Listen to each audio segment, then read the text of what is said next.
मैं रिभा तिवारी उपस्थित हूँ अपने चैनल पे बहुत ही प्यारा सा शिव चर्चा का गाना लेकर के। अगर आप लोग मेरा चैनल सब्सक्राइब कर लिए हैं तो अच्छी बात है, नहीं किए हैं तो चैनल को सब्सक्राइब कर लीजिएगा, लाइक कमेंट शेयर ज़रूर कीजिएगा। तो चलिए हम आप लोग को बहुत अच्छा गाना सुनाते हैं, आप लोग गाना पूरा सुनिएगा। चलिए बिना देर किए हुए गाना आप लोग को सुनाते हैं। प्रेम से बोलिए हर हर महादेव, गौरा माता पार्वती की जय, कार्तिक गणेश जी की जय, शिव गुरु की जय। अरे टूट गंगन जोड़ाई कैसे, जोड़ाई कैसे, रूठ गईले भोला मनाई कैसे, रूठ गईले भोला मनाई कैसे, टूट गईल कंगन जोड़ाई कैसे, जोड़ाई कैसे, हाँ रूठ गईले भोला मनाई कैसे, रूठ गईले भोला मनाई कैसे, टूट गईल कंगन जोड़ाई कैसे,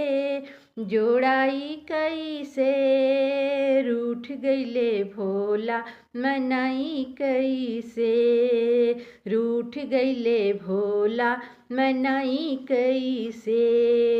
भोले के द्वारे बाझिन खड़ी है, भोले के द्वारे बाझिन खड़ी है, बाझिन खड़ी है, बाझिन खड़ी है, बाझिन के पुत्र दिलाई कैसे, दियाई कैसे, रूठ गईले भोला मनाई कैसे, बाझिन के पुत्र दियाई कैसे, दियाई कैसे, रूठ गईले भोला मनाई कैसे, रूठ गईले भोला मनाई कैसे, टूट गईल कंगन जोड़ाई कैसे, जोड़ाई कैसे, रूठ गईले भोला मनाई कैसे, रूठ गईले भोला मनाई कैसे, भोले के द्वारे निर्धन खड़ा है, भोले के द्वारे निर्धन खड़ा है, निर्धन खड़ा है, हो निर्धन खड़ा है, भोले के द्वारे निर्धन खड़ा है, निर्धन खड़ा हो निर्धन खड़ा है, निर्धन के धन दियाई कैसे, दियाई कैसे, रूठ गईले भोला मनाई कैसे, रूठ गईले भोला मनाई कैसे, निर्धन के धन दियाई कैसे, दियाई कैसे, रूठ गईले भोला मनाई कैसे, अरे टूट गईल कंगन जोड़ाई कैसे, जोड़ाई कैसे, रूठ गईले भोला मनाई कैसे, रूठ गईले भोला मनाई कैसे, भोले के द्वारे अंधेरा पुकारे, भोले के द्वारे अंधेरा पुकारे, अंधेरा पुकारे हो अंधेरा पुकारे, भोले के द्वारे अंधेरा पुकारे, अंधेरा पुकारे हो अंधेरा पुकारे,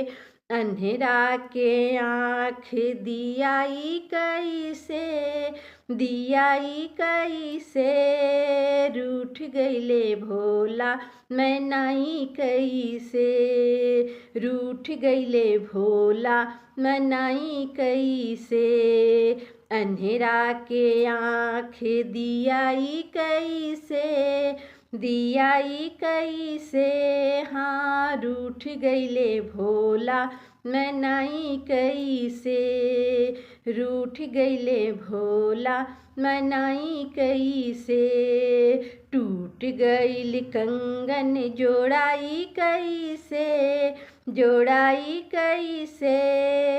रूठ गईले भोला, मनाई कैसे रूठ गईले भोला, मनाई कैसे रूठ गईले भोला, मनाई कैसे टूट गईल कंगन जोड़ाई कैसे, जोड़ाई कैसे रूठ गईले भोला, मनाई कैसे रूठ गईले भोला, मनाई कैसे रूठ गईले भोला, मनाई कैसे